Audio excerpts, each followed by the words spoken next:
Baik, Assalamualaikum warahmatullahi wabarakatuh. Di di pertemuan 2 ini ada beberapa slide. Saya akan coba meresum dari slide yang pertama aja, slide yang judulnya slide TM2 strip NCL2. Di slide tersebut, kita akan membahas 3 hal. Yang pertama adalah terkait akuntansi dari interest bearing notes. Yang kedua terkait dengan pelunasan debt ya, atau debt extinguishment ya, sebelum jatuh tempo ya. Kemudian yang ketiga adalah bagaimana akuntansi dari liabilitas keuangan yang diukur pada nilai wajar melalui laporan laba rugi atau fair value through profit and loss. Kita mulai yang pertama, untuk akuntansi interest bearing notes. Teman-teman perlu ketahui bahwa untuk long term notes atau wesel bayar itu dibagi menjadi yang interest bearing notes ya, dan non interest bearing notes atau yang ya berhubungan nol ya. Jadi yang satu ada mengandung bunga, yang satu tidak mengandung bunga. Pada intinya adalah untuk akuntansinya sama dengan akuntansi obligasi ya. Yaitu kalau kita suruh ini adalah kita mencari, biasanya mencari nilai jualnya yaitu dengan menghitung present value baik dari pokok dan bunganya. Kemudian kita membuat tabel amortisasi dan melakukan penjurnalan. Untuk yang bearing note ya, untuk yang bearing note atau yang mengandung bunga, maka bisa terjadi dalam kondisi dia tersulit dalam kondisi diskon atau premium ya. Seperti halnya obligasi ya. Namun untuk yang non interest bearing note ya, meskipun dia tidak ada pembayaran bunga tiap tahunnya, namun sebenarnya dia dijual secara diskon. Jadi misal ada interest non bearing note 100.000 ya, 3 tahun, maka pada saat penerbitannya itu harganya enggak 100.000 tapi pasti di bawah 100.000 karena dia dijual secara diskon. Kemudian yang kedua adalah terkait dengan bagaimana akuntansi untuk pelunasan debt. Untuk obligasi maupun notes ya, long term notes ya, yang kita catat secara amortized cost ya, itu dapat dilunasin di pertengahan waktu ya, artinya tidak harus sampai selesai. Misalnya ada obligasi 5 tahun, di tahun kedua atau ketiga atau keempat bisa kita lunasin. Nah, yang biasa digunakan adalah bagaimana teknik untuk melunasin adalah ada 4 di sini yang di slide tersebut disampaikan. Yang pertama dengan membayar cash, yang kedua dengan menyerahkan property plant equipment ya, aset tetap, fixed asset. Yang ketiga dengan menerbitkan sekuritas atau saham. Dan yang keempat ya, di sini ada namanya restrukturisasi, yaitu modifikasi ketentuan dan syaratnya. Misal kupon rate-nya dikoreksi atau dikurangin. Kemudian dia memperpanjang jatuh tempo yang harusnya mungkin tinggal 2 tahun diperpanjang lagi. Atau bahkan bisa juga pengurangan pokoknya maupun dari pengurangan beban bunganya ini. Nah, ini bagaimana untuk akuntansinya adalah untuk pembayaran secara cash ya. Maka yang pertama lakukan adalah lakukan pembayaran bunga yang masih terutang. Jika ada bunga yang masih terutang, maka itu dilakukan pembayaran dulu. Kemudian yang berikutnya adalah kita menentukan carrying amount ya, carrying value ya, nilai utang yang akan dilunasi pada tanggal pelunasan. Jadi kita harus cari berapa carrying amount utang yang ada itu. Nah, kemudian jika ada selisih antara pembayaran cash dengan carrying amount yang tadi kita cari itu, maka selisihnya kita akui sebagai gain or loss on debt extinguishment atau gain and loss on debt retirement. Yang kedua bagaimana dengan penyerahan PPE. Nah, di sini ada 2 teknik yang perhatikan.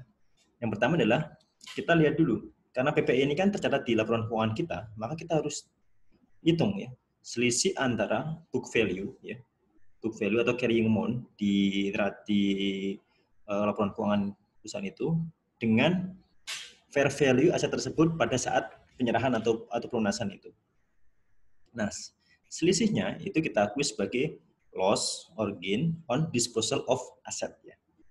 Nah, kemudian setelah kita dapat ya, itu kita akui, kemudian berikutnya nilai wajar dari aset tersebut kita bandingkan dengan nilai carrying amount dari nilai debt yang kita lunasi. Lagi-lagi selisihnya kita catat sebagai loss or gain on extinguishment of debt. Yang ketiga, bagaimana dengan penerbitan sekuritas untuk melunasin atau melakukan pelunasan dari obligasi atau mungkin notes-nya. Yang pertama adalah kita catat dulu share ordinary ataupun preference-nya sebesar nilai par-nya. Nah, jika ada selisih, jadi biasa ada nilai par di satu saham ini, satu lembar ini berapa nilainya. Namun di pasar, karena kita jual ke pasar, maka itu terjadi harga pasar. Jika ada selisih dengan harga pasar, maka kita catat sebagai share premium. Bisa share premium ordinary atau share premium dari preference. Kemudian selisih antara harga pasar saham dengan carrying amount dari obligasi itu kita catat sebagai loss or gain dari extinguishment of debt. Yang keempat, bagaimana jika kita modifikasi? Intinya adalah kita hitung dulu berapa nilai utang atau nilai obligasi atau nilai penot setelah restrukturisasi berapa nilai wajarnya, berapa nilai barunya ini. Kemudian dari nilai itu kita ketemu, jadi kita hitung tadi kan ada perubahan kan, coupon rate mungkin berubah, N-nya mungkin berubah, I-nya bisa berubah. Ya. Kita hitung dulu berapa persen value-nya, pokok dan bunga ketemu berapa, kemudian kita bandingkan dengan carrying amount dari utang yang lama. Selisihnya kita akui sebagai sebagai loss or gain dari extinguishment. Jadi di sini seolah-olah dianggap utang yang lama itu dihapuskan, kemudian muncul utang yang baru. Yang ketiga terkait dengan adanya liabilitas ya. Ingat ya, kemarin kita bahas jadi ada dua jenis liabilitas, yaitu liabilitas yang diukur dengan nilai wajar melalui laporan laba rugi, dan kedua adalah amortized cost atau liabilitas lainnya. Yang sering kita banyak bahas adalah terkait amortized cost. Nah, di sini ada akuntansi terkait dengan liabilitas yang fair value through profit and loss. Kita akan bahas perbedaannya aja di sini. Di sini perbedaannya bagaimana melakukan biaya penerbitan untuk fair value through profit and loss ya. Nah, maka di sini adalah mengurangi ini kebalik ya, mohon maaf. Kebalik ya. Harusnya yang untuk for fair value through profit and loss itu catat sebagai expense, untuk amortized cost, maka ya, ini mengurangi nilai obligasi yang dicatat dan berubah effective rate-nya ya. Artinya walaupun kita sudah tahu present value-nya minus effective rate, tapi karena biaya penerbitan, ini kita kurangkan dulu, kemudian kita cari effective rate yang baru. Ya, di sini. Di sini bagaimana jika ada perubahan nilai wajar setiap periode? Jadi meskipun obligasi itu kan harga suku bunga pasar kan berubah-ubah ya, berbeda-beda ya. Bisa tahun depan bisa naik, bisa turun dan sebagainya ini. Nah, untuk yang fair value through profit and loss ya, maka jika resiko itu merupakan credit risk ya. Apa sih credit risk? Credit risk adalah itu misalnya gagal bayar ya. Jadi nasabahnya gagal bayar, kemudian default ya, tidak bisa nunggak sebagainya ini. Maka dia catat sebagai unrealized holding gain di equity. Namun jika itu karena non credit risk, contoh misalnya tadi ya, perubahan suku bunga pasar dan sebagainya ini yang sifatnya pasar ya, maka diakui sebagai unrealized ring-based income. Sini melalui laporan rugi laba di sini. Kalau yang di sini tadi melalui equity ya. Tapi kalau untuk amortized cost, meskipun berubah nilai wajarnya karena perubahan effective rate, maka ini nggak pengaruh dalam pembukuan. Demikian.